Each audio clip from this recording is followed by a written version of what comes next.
All right, good morning and welcome. It's Corporate Governance Platform brought to you by the Institute of Chartered Secretaries and Administrators of Nigeria, ICSAN. I am BUNMI.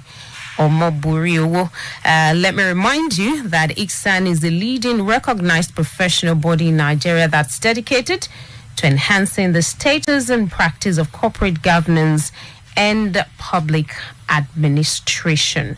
Today on the program, we're looking at the role of the company secretary as the board's conscience and linchpin to effective governance. And our guest this morning is Mrs. POPOOLA-MORDI, FCIS Company Secretary, Total PLC. Good morning, madam. Good morning to me.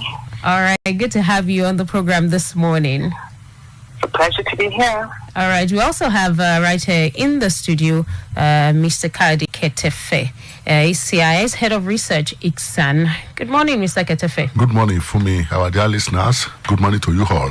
All right, before we move on to the discuss, let's take this message. We'll be right back.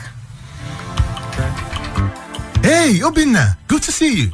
You look so worried. Is everything all right? I'm having serious issues in my company. Balancing the interest of my company's many stakeholders like shareholders, management, customers, financiers, government, and community is giving us a problem. That has to do with corporate governance. Exactly. Then, you need to get in touch with ICSAN. ICSAN? Yeah, Institute of Chartered Secretaries and Administrators of Nigeria. ICSAN. They provide you with seasoned and top-ranking professionals trained to uphold the standards of corporate governance and efficient operations. You can also get in touch with ICSAN if you want to become a chartered secretary and administrator. Contact ICSAN by visiting the website www.icsan.org or call 009 06 601 69. ICSAN, the hub of governance professionals. All right, ICSAN, definitely the hub of governance professionals. And like told you earlier, we're looking at the role of the company secretary as the board's conscience and linchpin to effective governance. Mrs. POPOOLA-MORDI, let me begin this way. What roles does a company secretary normally play in an organization? Okay, I'll start by saying that over the years, we have seen an evolution of the role of the company secretary from being purely administrative, being seen as a servant of the company, someone who just takes notes at board meetings and providing general administrative functions, to one which today encompasses a much broader spectrum. Today, the role the company secretary plays in any organization are varied and are determined by statutes, regulation, corporate governance requirements, and as even can be seen from the recent COVID-19 pandemic, may even be determined by the times and seasons that we find ourselves. The precise responsibilities of the company secretary depend on the size and nature of the company, the business, the macroeconomic environment, and even the stage of growth the company is at. So I will say that the functions and roles of the company secretary is a plethora of responsibilities, which includes but is not limited to acting as a board advisor, ensuring the company's compliance with legal and regulatory requirements, acting as a custodian of the corporate governance codes and best practices, ensuring compliance with the requirements of and providing disclosure obligations to stakeholders and statutory reports to regulatory agencies, as well as ensuring that the decisions of the board of directors are communicated and implemented. Company secretaries play an important role in supporting the effectiveness of the board.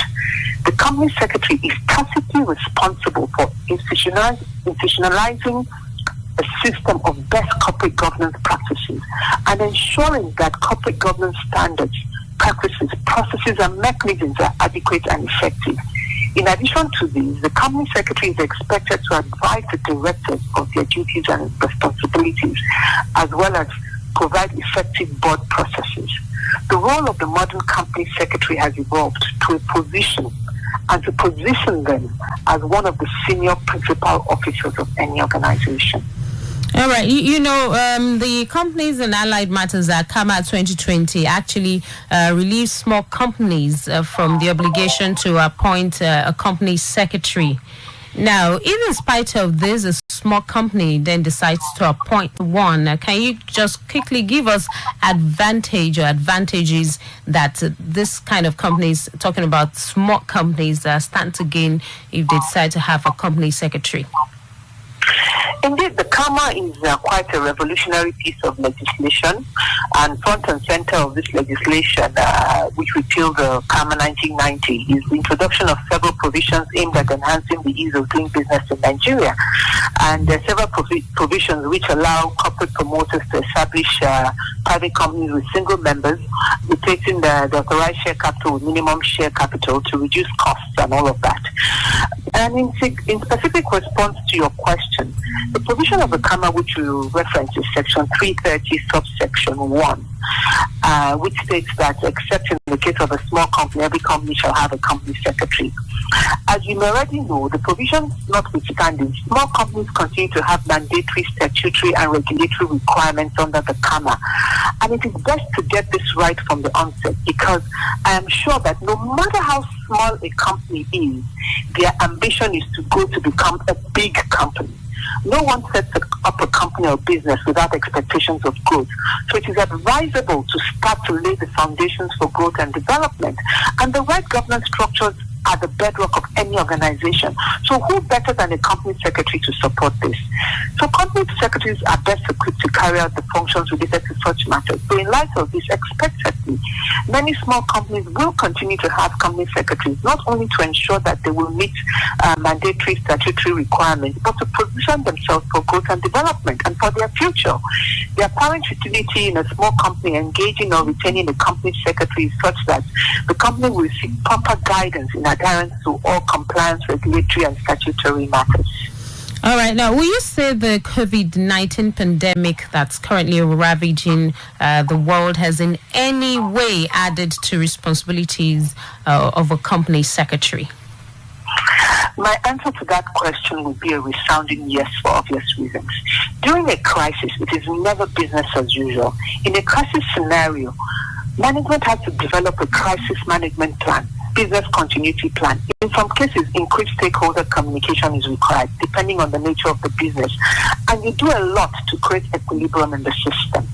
While management, on the one hand, is in the forefront of taking difficult decisions and implementing operational interventions, the board, on the other hand, is responsible for overseeing management's approach to the crisis, monitoring management's response, and providing internal guidance for and support to management strategy. During this period, the board, and of course with the company secretary being an integral part of SIM, provides all sorts of legal regulatory guidance. And the company secretary becomes more involved by ensuring thorough and critical oversight, engaging with key stakeholders, and providing strong strategic support to management. At this point, the company secretary's responsibility for dissemination of information and monitoring implementation of board decisions is heightened. In fact, there were companies during this pandemic that had to hold several board meetings within a short space of time to meet up with the changing environment and address the challenges of the times. Even when we had the lockdown, companies had to re-strategize on how to get their products, goods, and services to the market. And this was adjusted severally as the environment and the rules changed. The pandemic also resulted in the restriction on public gatherings, with far-reaching implications for company meetings, including more particularly the annual general meeting. The Corporate Affairs Commission had to issue guidelines for virtual meetings for companies. And as you would appreciate, novel methods of carrying out long-established traditional actions certainly require painstaking efforts to ensure impeccable implementation. And all of these had to be done by company secretaries. So there is, therefore, an obvious potential increase in stakeholder engagement in this kind of situations. And of course, a lot of this is also done by the company secretary. Also, you also had to have increased engagement with regulators, and from regulators actually made additional compliance demands. So as the vagaries of the times changed, the company secretaries also had to evolve and respond, and we were the contacts of this. So yes, indeed, a little more was put on the plate of company secretary. All right, quickly before I let you go, Mrs. POPOOLA-MORDI, let's look at why the company secretary is often referred to as the sounding board on corporate governance. Company secretaries have a broad skill set, whether it's corporate law, finance, corporate governance, strategy, company secretarial practice. And so they are in the best position to advise the board. Okay. Who best to turn to in times of, or to rely on for advice on corporate governance other than someone who is as knowledgeable as a company secretary. Okay. All right. Thank you so much, Mrs. BUNMI POPOOLA-MORDI, FCIS Company Secretary, Total PLC. Thank you so much for joining us on Corporate Governance Platform this morning. Thank you very much. All right, Mr. Ketefe, let's take some announcements at this time. Thank you very much for me. Our dear listeners, we have the following announcements for you. Exam training on capital market. We wish to inform our numerous stakeholders and members of the public generally that a new training is coming up in the Exam online training series. The training has a theme, Understanding the Capital Market from the Lenses of Governance Practitioners. Understanding the Capital Market from the Lenses of Governance Practitioners. It's a 2-day training which is slated to hold between September 8 to 9, 2020. The time is 10 a.m. The training will hold online on Zoom platform. The training aims at providing participants with an in-depth understanding of the workings, key drivers, players, and future of the capital market. It will also highlight capital market mechanics as well as examining broad dimensions of financial instruments and their dynamics. The 2-day course will also highlight prevailing development in the sector and show how shareholders can take advantage of the numerous opportunities available in the market. The keynote speaker for this course is no other person than the Chief Executive Officer of the Nigerian Stock Exchange, Mr. Oscar Onyema, OON.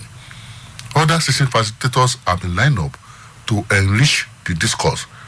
These are the General Counsel and Company Secretary, Ghana Nigeria Unilever PLC, Mrs. Abidemi Ademola FCIS, the Executive Commissioner, Operation, Securities and Exchange Commission, Mr. Dayo Obison, the Head, Market Surveillance, Nigeria Stock Exchange, Mr. Abimbola Babalola, and the last but not the least, the Head, Enterprise Innovation Hub, Nigeria Stock Exchange, Mr. Nsekak John. The participation fee for this course is as follows. Exam members and employees of listed company, 40,000 naira. Non-members, 50,000 naira. Can register now for this training and take advantage of this unique opportunity to overhaul your knowledge on capital market affairs. For more information on this, please call Oyeniyi on 080-615-24764. Oyeniyi on 080-615-24764. Let me also announce that Eastern 2020 secondary examination we hold. The registration has started for this examination, Okay. and the institute, it will close on October 31st, 2020. Okay. All right. So the diet, that's for the December diet. The December diet. Okay. All right. Any number that they can call for further details? For further detail on this, please call 080-90-660-169. All right. 080-90-660-169. Thank you very much. All right. Thank you so much, Mr. Ketefe, for that. And that's it this morning on Corporate Governance Platform, right here on 89.7 FM. Join us same time, same station next week. That's at 10:15 a.m. right here for another edition of Corporate Governance Platform. Good morning. My name is Funmi Omoburio. You look so worried. Is everything all right? I'm having serious issues in my company. Balancing the interest of my company's many stakeholders like shareholders, management, customers, financiers, government, and community is giving us a problem. That has to do with corporate governance. Exactly. Then you need to get in touch with ICSAN. ICSAN? Yeah, Institute of Chartered Secretaries and Administrators of Nigeria. ICSAN. They provide you with seasoned and top-ranking professionals trained to uphold the standards of corporate governance and efficient operations. You can also get in touch with ICSAN. If you want to become a Chartered Secretary and Administrator, contact ICSAN by visiting the website www.icsan.org or call 009 06 601 69. ICSAN, the hub of governance professionals.